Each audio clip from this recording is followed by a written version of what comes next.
I have made a lot of keto crusted pizzas on my channel, but this cottage cheese one's been going viral and I'm a little late to the game, but I want to see how it stacks up against the rest. Come on, I'll show you how we made them. Let's get into our ingredients. The first thing I have here is 2 cups of cottage cheese, and then I have 2 eggs. I have a half a cup of grated Parmesan. If you can freshly grate that, that's awesome. I've got a cup of mozzarella cheese, and if you can freshly grate that, that is awesome as well. By the way, packaged shredded cheese a lot of times has potato starch, and that can spike your glucose a little bit there, so just be mindful of that. I mean, and it's shredded is always better when you do it yourself. I got a teaspoon of Italian seasoning and about a teaspoon of garlic powder. And this one here's got a little bit of red pepper mixed in with it. For the toppings, I'm going with simple things like sliced jalapeños, roasted red peppers, and I got these little tiny miniature pepperoni slices since they're going to be little miniature cups anyway. I've got about a cup or 3/4 of a cup of mozzarella, whatever you want there. And then I'm going to add some ground sausage, and we'll fry this up, and then we'll start the assembly process. So I'm not a real big fan of the texture of cottage cheese, so I'm going to change the texture of mine just a little bit. This is optional. You can just mix this together in a bowl and pour it in your ramekins, and that'll work fine. But I'm going to blend mine together in my little Ninja here, and I might have to do it in, I don't feel like getting out the big food processor, so I might have to do it in batches. So I'm going to pour everything in here and smooth it out real nice, and then we'll get it in the ramekins. The cool thing about using the ramekins for me is portion control and also food prep, because a lot of times I get started on a pizza, start eating pizza, I'll eat it and then go back and get some more and go back and get some more. If I make this and take it for lunch, when it's gone, it'll be gone, and I'll be in my I'll be good to go then. So I'm just going to put this in here and put my mozzarella in there, and then I'm going to crank it up for a second and then add some more stuff.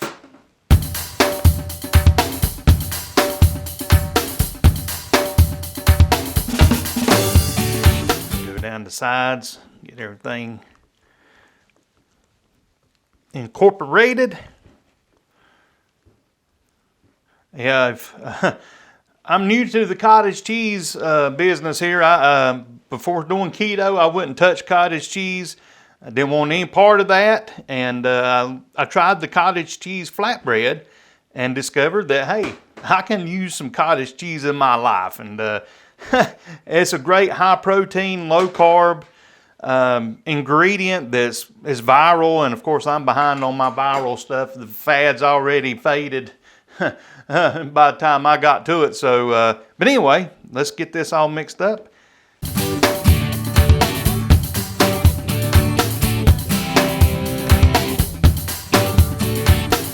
Man, I am surprised this all fit in the small Ninja. Man, I love this little thing.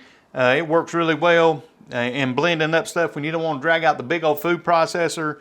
I did a review on it. It's in the description below. You can check that out if you got time today. But I love this little thing, and but now we're going to look at that. That's all creamy and smooth looking. It's going in the ramekins. Let's go. Okay, I've got my ramekins here. I just sprayed them with a little bit of olive oil spray, and I'm just going to pour this in. I'm going to try to do about 1/4 of a cup, or fill it the 1/4 of the way full. This is simple stuff. It's not rocket science. And hey, you know, I've lost 150 pounds eating this way. Finding alternatives to my favorite foods that are high in carbs. So it works. Now, I'm living proof. So here we go. Let's divvy this out. This is always the challenging part for me, is trying to get them even without using everything up on the first 2 or 3 or having a ton left over. And while I'm doing this, I've got the oven preheating to 375. So it'll be ready to go, and we're going to pre-bake this first, and then we'll top it and then let it all melt together and get all gooey and delicious like a personal pan pizza. The only thing left to do now is put them in the oven for about 20 minutes or until the center is set pretty good, and then we'll take them back out and do the customization. Yes. As you can look in there, that looks like a weird pizza crust to me. I'm not sure about all this, but we're going to test it out and try it and see how it works. And if you have bigger ramekins, you can use those and just make the crust not as thick as this. This is going to be a thick crust. I'm experimenting, so we'll find out together if it's worth the payoff. Not going to lie, when I pulled them out of the oven, I was freaking out. Those things that puff way up, you can see here in the picture. Yeah, and I was thinking I'm going to have to do something pretty dramatic here with this. But I put them on top of the oven and let them cool down. And as you can see, they shrunk down to a more manageable size. I was thinking, man, I'm going to have all crust and no pizza.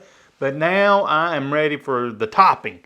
So don't panic when you look in there and it looks like a big old souffle popped up. So I've got it like I like it.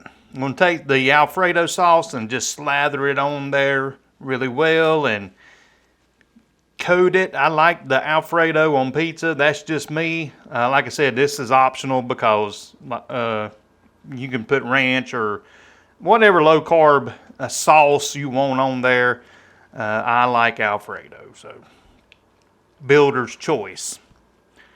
And then after we do this, well, you know how to build a pizza, so it's not that difficult.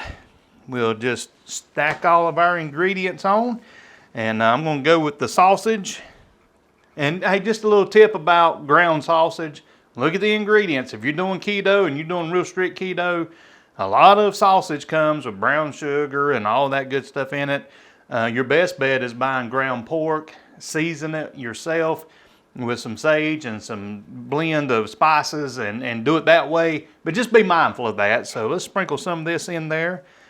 I like sausage on my pizza, and you can use hamburger meat, Italian sausage, whatever. I mean, just build you a meat lover's little dish here. And like I said, I'm using a pound here because I'm going to use the leftovers in a breakfast recipe, but I'm only using about 1/4 of a pack, so maybe 1/4 of a pound if you want to be exact about it. And you can use however much or little you want there. So I'm going to put my jalapeños in here. I'm going to put about 2 in each one. And I'm also going to experiment with just a pie pan. Pour the cottage cheese in the bottom of a pie pan and top it like a pizza pie. And I'm going to use the same procedure, but I'm going to try that on the side on my own. And just, I'll let you know how that worked out in the comments, or in the description. But right now, it's all about these little ramekins. I bought me some ramekins not too far back, and I've never used a ramekin before in my life, but I like them. So because of the portion things, you know, I mean, like I said, I have a hard time with portions. And so that's the main reason I like them. And the ones that I have, I put lids on them, so it'll be an easy lunch. Now I'm going to top it with some mozzarella.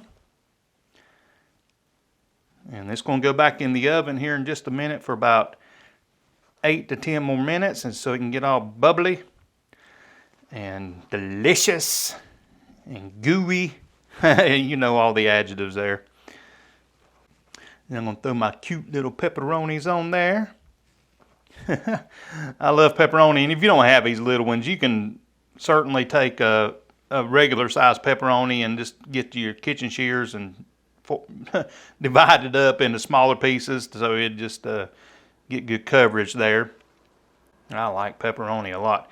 There's a little trick where you can dehydrate your pepperoni and have pepperoni chips for a snack, and I've done that before and I like that. If you do it though, get the low salt pepperoni because it is super salty. Well, now that right there is looking a little more promising. Looks a lot more like pizza, but will it pass the taste test? Let's get this in the oven, let it get bubbly, and it'll be my favorite time. Yes, sir. Taste test time. Oh, yeah. Fresh out of the oven, still sizzling. Taste test time. Come on now. You know, this is my favorite part of the whole video. Now, I was a little skeptical about this to start with, but oh, looky there. Mercy. Now, let's get down to business and see how this thing is. Wow, I am surprised. Oh man, I'm pleasantly surprised. The seasoning and that, the Italian seasoning and the little bit of garlic and the basil that's in the Alfredo, oh man, that's so good. And then the jalapeños got that little bit of heat. Oh man, and the sausage and the cheesy goodness of pizza. Man, what's not to like? Come on now. Hey, I've done a lot of keto recipes and pizza recipes, and I'm gonna have to say, and this is no lie about it, this ranks right up at the top. And no, it's not your traditional pizza. This is more like a personal pan pizza to me, or something like that. But man, I give it 2 thumbs up, and it's going to be easy to take to lunch. I've got 5 left over after I ate this. That's 1 a day, but I won't be able to share with anybody. Oh well, maybe next time. Hey, until next time, get you some keto pizza. Check out the rest of them while you're down there looking around in the description. And hey, and may the Lord bless you.